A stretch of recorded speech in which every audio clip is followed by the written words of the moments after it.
ನೋಡಿ, ಈಗ ನಮಗೆ ಭಾಳ ಗೌರವ ಇದೆ ಇನ್ಫೋಸಿಸ್ನ ಸಂಸ್ಥಾಪಕರ ಬಗ್ಗೆ, ಎಲ್ಲರ ಬಗ್ಗೆ. ಇಡೀ ದೇಶ ಮತ್ತು ಪ್ರಪಂಚದಾದ್ಯಂತ ನಮಗೆ ಒಳ್ಳೆಯ ಹೆಸರನ್ನು ಗಳಿಸ್ಕೊಟ್ಟಿದ್ದಾರೆ ಇಡೀ ದೇಶಕ್ಕೆ, ಏನು ಮಾಹಿತಿ ತಂತ್ರಜ್ಞಾನ ಕ್ಷೇತ್ರದಲ್ಲಿ.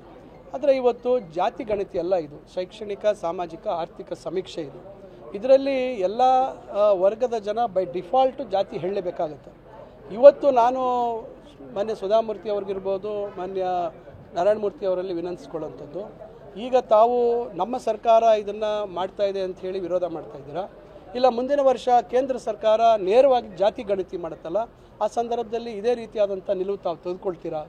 ಇವತ್ತು ಭಾಳಷ್ಟು ಜನ ನಿಮ್ಮ ಕಡೆ ನೋಡ್ತಾ ಇದ್ದಾರೆ, ಏನು ಮಾರ್ಗದರ್ಶನ ಕೊಡ್ತೀರಾ, ಏನು ತಾವು ಒಂದು ಒಳ್ಳೆ ಭವಿಷ್ಯತ್ತನ್ನು ನಿರ್ಮಾಣ ಮಾಡಲಿಕ್ಕೆ ಯುವ ಪೀಳಿಗೆಗೆ ತಮ್ಮ ಸೂಚನೆಗಳೇನು, ತಮ್ಮ ಅನುಭವಗಳೇನು ಅಂತಕ್ಕಂಥದ್ದು. ಆದರೆ ಇಂಥದ್ದನ್ನು ತಾವು ಭವಿಷ್ಯ ವಿಚಾರಗಳಲ್ಲಿ ಸ್ವಲ್ಪ ಯೋಚನೆ ಮಾಡಿ ಇದ್ರ ಬಗ್ಗೆ ಹೇಳಿಕೆ ಕೊಟ್ಟಿದ್ರೆ ಸೂಕ್ತ ಅಂತಕ್ಕಂಥದ್ದು ನನ್ನ ಅಭಿಪ್ರಾಯ.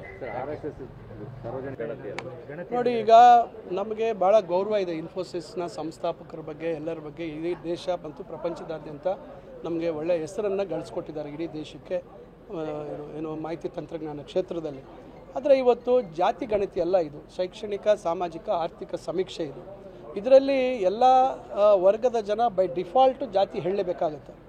ಇವತ್ತು ನಾನು ಮಾನ್ಯ ಸುಧಾಮೂರ್ತಿ ಅವ್ರಿಗಿರ್ಬೋದು, ಮಾನ್ಯ ನಾರಾಯಣಮೂರ್ತಿ ಅವರಲ್ಲಿ ವಿನಂತಿಸ್ಕೊಳ್ಳೋಂಥದ್ದು, ಈಗ ತಾವು ನಮ್ಮ ಸರ್ಕಾರ ಇದನ್ನು ಮಾಡ್ತಾ ಇದೆ ಅಂತ ಹೇಳಿ ವಿರೋಧ ಮಾಡ್ತಾ ಇದ್ದೀರಾ, ಇಲ್ಲ ಮುಂದಿನ ವರ್ಷ ಕೇಂದ್ರ ಸರ್ಕಾರ ನೇರವಾಗಿ ಜಾತಿ ಗಣತಿ ಮಾಡುತ್ತಲ್ಲ, ಆ ಸಂದರ್ಭದಲ್ಲಿ ಇದೇ ರೀತಿಯಾದಂಥ ನಿಲುವು ತಾವು ತೆಗೆದುಕೊಳ್ತೀರಾ? ಇವತ್ತು ಭಾಳಷ್ಟು ಜನ ನಿಮ್ಮ ಕಡೆ ನೋಡ್ತಾ ಇದ್ದಾರೆ, ಏನು ಮಾರ್ಗದರ್ಶನ ಕೊಡ್ತೀರಾ, ಏನು ತಾವು ಒಂದು ಒಳ್ಳೆ ಭವಿಷ್ಯತ್ತನ್ನು ನಿರ್ಮಾಣ ಮಾಡಲಿಕ್ಕೆ ಯುವ ಪೀಳಿಗೆಗೆ ತಮ್ಮ ಸೂಚನೆಗಳೇನು, ತಮ್ಮ ಅನುಭವಗಳೇನು ಅಂತಕ್ಕಂಥದ್ದು. ಆದರೆ ಇಂಥದ್ದನ್ನು ತಾವು ಭವಿಷ್ಯ ವಿಚಾರಗಳಲ್ಲಿ ಸ್ವಲ್ಪ ಯೋಚನೆ ಮಾಡಿ ಇದ್ರ ಬಗ್ಗೆ ಹೇಳಿಕೆ ಕೊಟ್ಟಿದ್ರೆ ಸೂಕ್ತ ಅಂತಕ್ಕಂಥದ್ದು ನನ್ನ ಅಭಿಪ್ರಾಯ.